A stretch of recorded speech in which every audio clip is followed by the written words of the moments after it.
Aloe Vera. Right, been interested in outdoors things. I like to grow my own plants, and I like to forage for plants and use plants in different ways.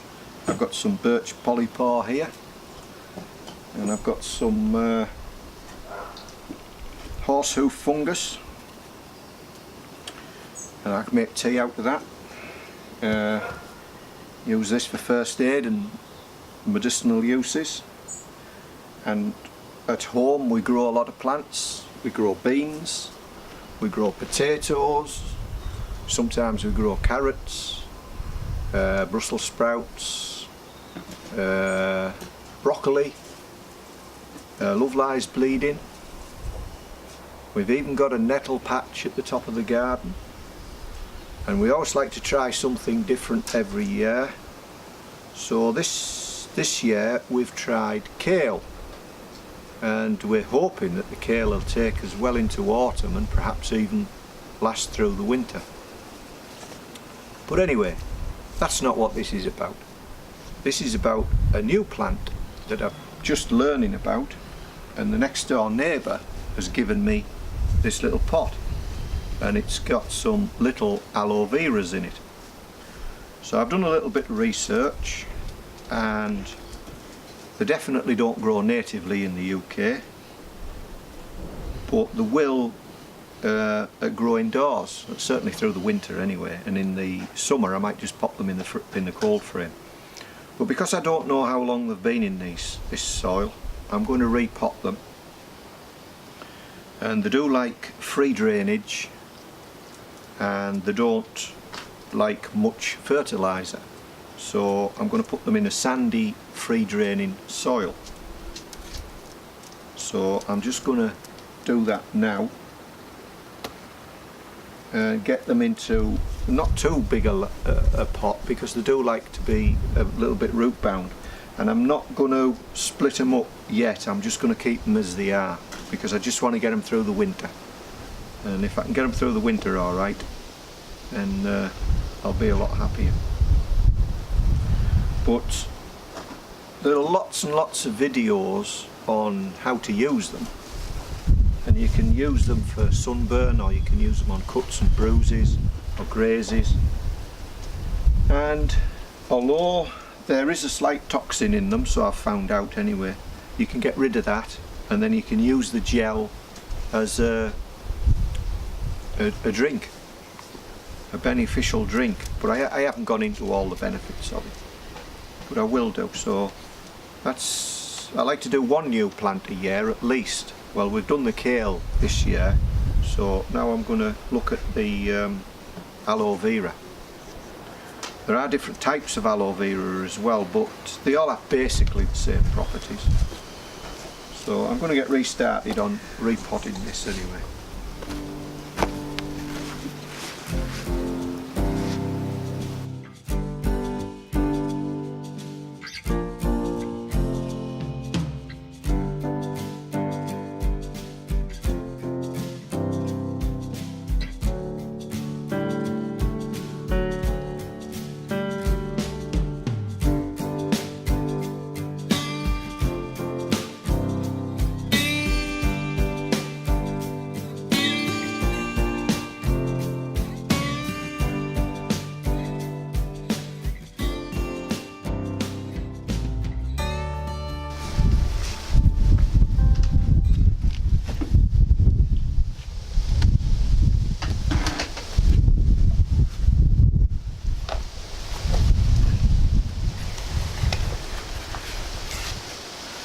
Now, because they need to be free draining, because the roots will rot if you leave them soggy, and they like to get oxygen around them, I'm going to put some pebbles in the bottom of here. In fact, before I make mess all over the place, might put some paper down, or a bit of wood anyway. So first of all, I'm going to put a load of stones in the bottom.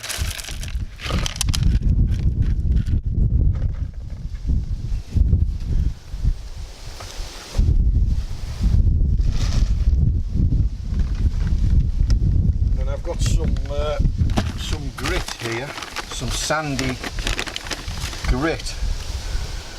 Put a little bit of that in the bottom.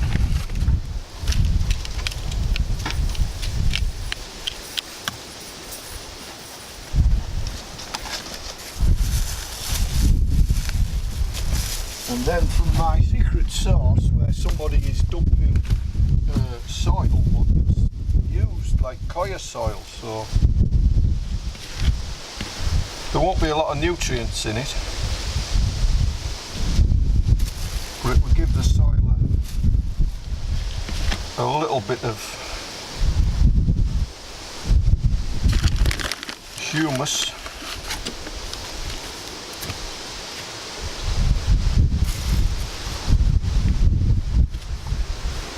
So that should be enough. So mix that up.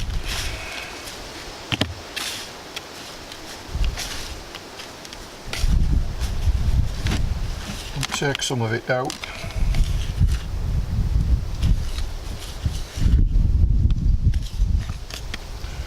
And we'll see what we've got in the way of roots.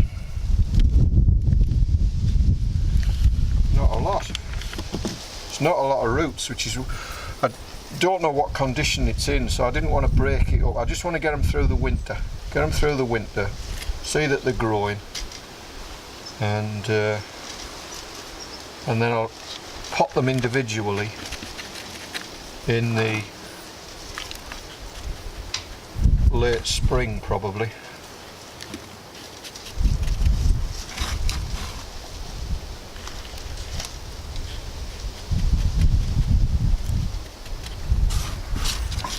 And then when we get some big fat leaves on them, I can start experimenting with the like glutinous jelly that's inside the leaves. It would have been nice to have a big one to open up and have a look at, but we're not going to get that until next year. I'll just put a bit of this on the top. And it's damp enough as it is with all this, although in the pot it was bone dry.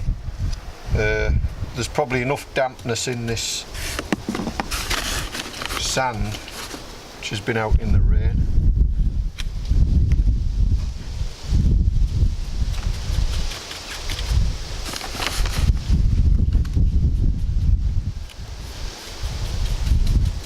And that pot's small enough so I can put it on the windowsill in the house.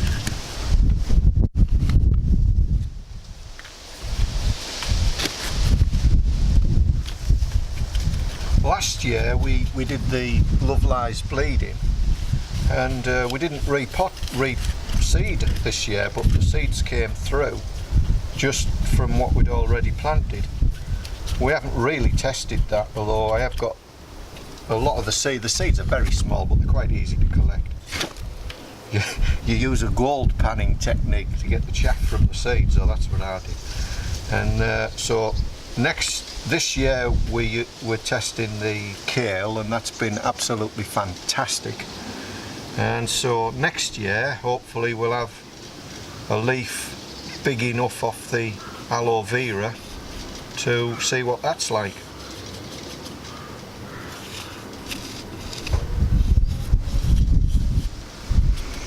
So this must be the shortest video I've done, but I'm not short of things to do, but I am short of time. So when the next door neighbour gave me this, I thought, well, this will just be a good little heads up of one more useful plant.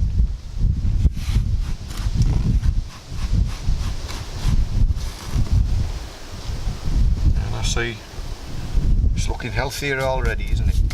So they don't like scorching sunlight, but the sun in the UK is getting lower and lower, so on a day like this I'm going to leave it out, and as we get into the winter I'll just sit it on the windowsill where it'll get a little bit of sun but not a lot of sun, and hopefully it'll just potter on and pick up a bit, get a little bit more root, and then I'll be able to split it up come the spring. And then if I get any bumps or bruises, I'll be able to test it out as part of the bushcraft first aid kit, along with the birch polypore, of course.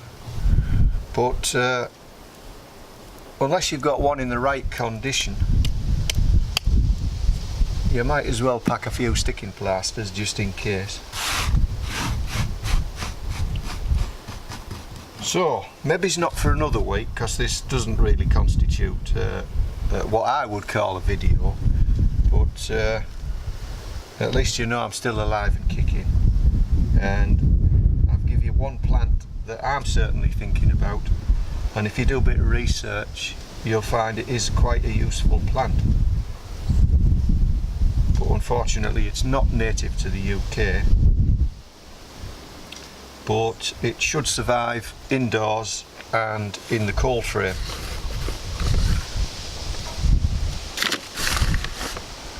So hopefully I'll catch you again in less than a week, because I feel you've been cheated on this one. I have got a longer video planned, but I'm at work tomorrow, and once I start it might take a day to complete or more. So from all my wood chopping I've been doing lately, I've got to do a bit of resting. Right, that's it then. Catch you in less than a week hopefully.